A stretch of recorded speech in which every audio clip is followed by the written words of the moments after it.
My brother and his wife were visiting my home in Anchorage after treating me poorly. Electricity is expensive, so we'll live here until spring. Unlimited AC use, how comfy. Bridget, we're borrowing your place for a while, so please leave. Sister-in-law Libby announced. I simply replied, sure, good luck with that. Confused, Libby said, what? But I left my house anyway. 2 days later, the tragedy that befell Libby was... My name is Bridget. I'm 60 years old. Born in Alaska, I now live in Anchorage with my husband Ricky. I work part-time at an insurance company, and Ricky, though 63, manages apartments. We both still work, supporting each other. I have a brother and a younger brother, neither of whom have children. Ricky is an only child, so there's no one to carry on our family line. My brother Bert, whose wife has passed, lives alone in an apartment managed by Ricky. My younger brother Terrence moved to Boston in his youth, and only 3 years ago, at 45, he married Libby, a woman 3 years his junior. Libby was already 42 when they married, and now at 45, she's still the youngest among us. Terrence and Libby, having lived in New York City for a long time and being unmarried, naturally have no children. Both having lived single lives for so long, they are careless with money, and have little concept of saving or frugality. Especially since they both work, they prefer outsourcing daily chores to keep life light and easy. A city lifestyle mindset. Very different from my rural one. And this woman, Libby, clearly looked down on me. As a woman, she's about 12 years younger than me, still vibrant and confident, wearing trendy makeup and accessories with natural grace. I, on the other hand, am more modest. At 60, working a part-time insurance job, I'm not particularly flashy or outstanding. Though I work, I'm not an ambitious career woman, so I live a moderately comfortable life with Ricky, relatively simple and unassuming. Ricky likes to drink, but I'm not much of a drinker myself. In terms of external qualities, I seem to be generally inferior to Libby, and she was very much aware of it. So, at Terrence and Libby's wedding at a renowned hotel in Boston, Libby looked at me and said, Bridget, thank you for coming today. You should have dressed up more, no need to be shy. I managed a strained smile and replied, well, this is good enough for me. Her clearly biased remark and the sense of inferiority it brought made me feel suffocated being there. With that past, Terrence and Libby were moving to Alaska. They worked at the same company and were transferring to the Anchorage office together. From what I heard from Ricky, my brother Bert had learned from Terrence over a phone call that this move wasn't exactly a promotion. They had been working at the headquarters in Boston, and it seemed more like a demotion following some failure. Terrence, also born in Alaska like me, felt a bit like he was moving from the city back to the countryside. But Terrence and Libby didn't seem too shocked by the move, and visited our house first before settling anywhere else. Our home is just a 15-minute drive from their Anchorage office, which made it convenient for them to temporarily stay with us. We agreed to host them thinking it wouldn't be much trouble. However, living together turned out to be more challenging than I had anticipated. Upon arriving, Bridget, long time no see. We'll be in your care. I'm part of this house now, so I can use it freely, right? Libby said. Despite feeling that it was my place to offer, yes, feel free to use it. It's good to stay here while you look for your own place, I responded. Libby suddenly asked, yeah, sure, I'll take my time. Do you have any alcohol? Taken aback by her audacity, I replied, we have some beer and liqueur. To which Libby said, no wine or whiskey? That's disappointing. Could you possibly go buy some? And just like that, she had the audacity to ask me, the homeowner, to go buy alcohol for her. Though I was 12 years older, Libby's flashy style contrasted with my modesty, feeding my insecurities and making it hard for me to stand up to my younger sister-in-law. So I obediently responded, "Yes, I can buy them. There's a store nearby." As I put on my coat, Ricky asked, "Bridget, you're going out? Terrence and Libby just arrived, right?" Quickly, Libby twisted the truth, saying, "Oh, I thought we could relax a bit first, but Bridget offered to buy wine and whiskey for us. She said to drink beer and wait comfortably in the meantime." She misrepresented the facts to protect herself and made it seem like my voluntary consideration. This attitude of Libby taking control in every situation became the norm as soon as she arrived at our house. She maintained a good image in front of the men, portraying herself as the perfect wife. I found her personality repulsive, but seeing Ricky and Terrence enjoying life with Libby, I kept my complaints to myself, not even sharing them with Ricky. With Libby around, my weekdays turned into either socializing with colleagues or serving as a housekeeper for the three of them at home, always cooking and serving drinks. Libby's treatment of me escalated. Sometimes in the kitchen she'd say, "Make hot wine today and just whip up something with ham. Can you add that?" She demanded such things as if it was my duty, without contributing to cooking or housework herself. When drunk, she'd come into the kitchen and say, "Look, Bridget, you know what? I'm doing you a favor. There are no children in our family, so technically, I'm the youngest. Eventually, Ricky and you will need my help, right? It's give and take, an investment for the future. We haven't known each other long, and the day you two can move around isn't far. I want you to work hard now. Am I making sense? You understand, right?" Her twisted logic justified her whims, expecting me to comply. Ricky and Terrence, not the type to step into the kitchen, seemed to enjoy having a convenient hostess nearby, oblivious to my struggle. Rather, she made it seem like I enjoyed doing it, so they were under the impression that there was no problem at all. As I cooked various dishes, leftovers accumulated in the fridge from yesterday or the day before. The type of alcohol they drank changed daily, and with it, their demands for matching dishes. On days when they weren't specific, I served from the fridge, prioritizing dishes nearing their expiration. Libby never complained in the living room, but she'd bring her plate to the kitchen later and say, "Bridget, you're so forgetful. You should know that dishes like these don't go with wine nights like today. We should have prosciutto, crackers, and olives. Maybe you don't understand, having not worked much in an office. A mistake like this would be fatal at work. You'd ruin your career instantly. You should take this as a learning opportunity, considering how sheltered you've been, Bridget." She belittled me, treating me like an incapable worker and a servant, forcing me to redo things.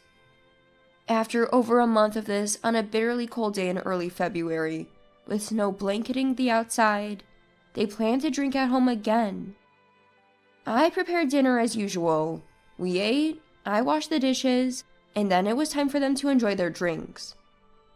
As always, I efficiently provided drinks and food, but as they drank more, Libby, who never prepared anything herself, came to the kitchen.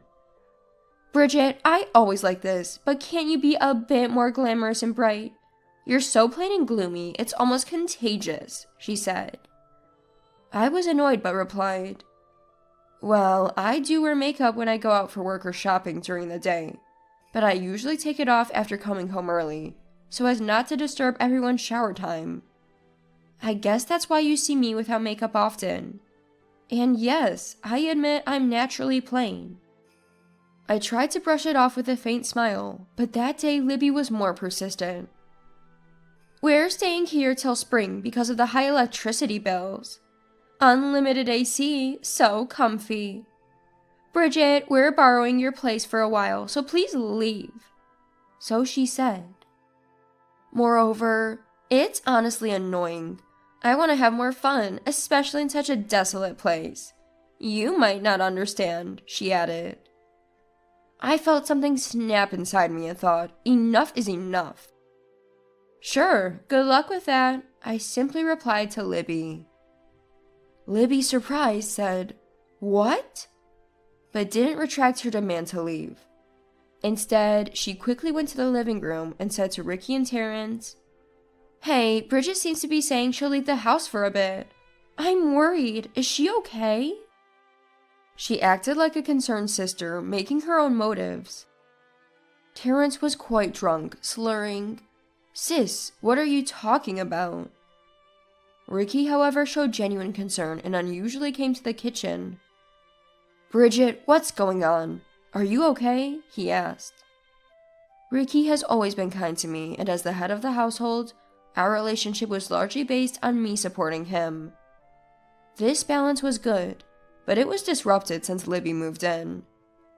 I wasn't angry with Ricky, but more saddened by his inability to notice my suffering and emotional changes. Trying to be strong, I told him, "Bro called me over for a bit, so I'm heading to his apartment. Don't worry." I grabbed just enough belongings to get by and left the house that night. Later, I emailed Ricky saying I had some matters to attend to and would be staying a few days at Bro's, but I'd contact him when I returned. The snow was deep, making it difficult to reach Bro's apartment, but after calling ahead, Bro warmly welcomed me. I arrived at his place.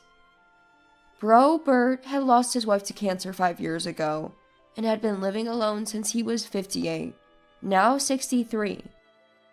That night, I told Bro everything that had happened over the month, crying as I spoke.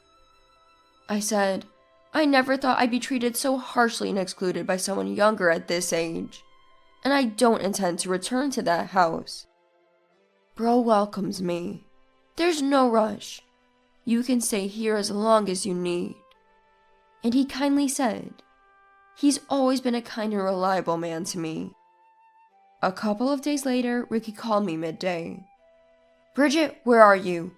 Have you finished work? There's somewhere I need you to go," sounding panicked. I asked, "What happened?" Ricky asked again, "Have you finished work?" To which I replied, "I was on part-time duty this morning, so I'm back at Bro's apartment now." Ricky, out of breath, "I need you to go to the city hospital right away. Libby has had an accident. Terrence is away on a business trip and I can't get out of a dinner meeting with a client today. You're the only one who can go. Can you please check on her for me?" He urgently asked me. I agreed. Yes, I'll go there. I ended the call, hailed a taxi, and headed to the city hospital. At the hospital, after Libby received various treatments and an MRI, I waited in the hallway. Once done, she was moved on a stretcher to a private room. After the nurse briefed me on her condition and left, I was alone with Libby in the room. I asked her, what exactly happened? Libby's face was half covered in gauze, only one eye visible. Her head was bandaged, her left arm and leg were in casts, and tears flowed from her open eye as she tried to explain, overwhelmed with emotion. "I'm so sorry. I might be done for. Bridget, please help me. I'm too embarrassed to ask Ricky in this state, and Terrence will probably find it bothersome. You're the only one I can ask, but I've been awful to you. I'm really sorry." She sobbed and apologized. "Libby, relax. First, tell me what happened." After composing herself, Libby explained. "Sorry, after you left, I didn't realize how intense the snow shoveling would be. I took the day off as work was impossible, but the next day I had to go. Terrence was away and Ricky left after me. I was already upset doing the shoveling alone, but I had to rush to work on my bike through the snow. I had urgent work from yesterday to catch up on. I took a shortcut through an alley to reach the main road. At a blind crossroad with a wall obstructing the view, a 500cc bike hit me from the right. I found myself face down on the ground, blood on the snow. My nose and cheekbone were broken, and I think I flew off and landed on my left side. My collarbone, left arm and wrist are broken. My left leg has a complex fracture, which might lead to permanent damage. The biker had minor injuries. I also hit my head and got an MRI, but I don't have the detailed results yet. They said my face might not fully recover. I feel completely broken." Libby explained her story. Hearing this sequence of events, I felt a sense of relief, despite knowing it was inappropriate to feel this way about someone who had been cruel to me, but was now severely injured. It seemed like a form of divine retribution. The moment I left, the household balance was disrupted, and she struggled with the snow shoveling, something typical in our snowy region. Hurrying to work after taking a day off led to this accident, which seemed entirely her own doing. I'm not one for revenge, and that wasn't my intention. However, feeling that Libby needed to take responsibility, I steeled myself and confronted her in the hospital room. Libby, you're really foolish. Who are you apologizing to? I started. Libby, seemingly broken, didn't argue and said, Yes, I know I can't be forgiven. I have no one else to rely on now. I'm in this state, and the doctor said there might be lasting effects. I'm sorry for everything I've done to you. Libby said this with tears in her eyes. What exactly are you apologizing for? I don't understand, I coldly asked. Every day I made you do all the housework, drank every night, and made you cook and buy alcohol, treating you like a slave. I was the worst person. I always tried to look good in front of Ricky and Terrence. It was all from my selfish heart. I was younger, beautiful, and confident I could seduce any man. But now I've lost everything. I'm not beautiful, useful, young, and I can't live without someone's care. And then, I asked. I was determined to let her speak for herself. Libby said, Even so, I still want to live. I can't die looking like this, and I don't want to die, I want to live. So I'm truly sorry for everything I've done. I am really, really sorry. I apologize, I'm sorry. Whatever I can do as I recover from these injuries, I will do anything.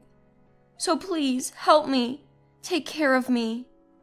I may be a burden to you, but please don't abandon me. I'm sorry, please, I beg you. She continued to confess and plead with me. In the heated room, I opened a window, letting in cold air. Watching the snow silently falling outside, I felt my bitterness and darkness fade away like the snowflakes. I turned towards the window, back to Libby, and said, Never go against me again. That's a promise. Understand? Libby, crying in the background, assured, Of course. I'm truly sorry. Libby said this, and I could hear her sobbing from behind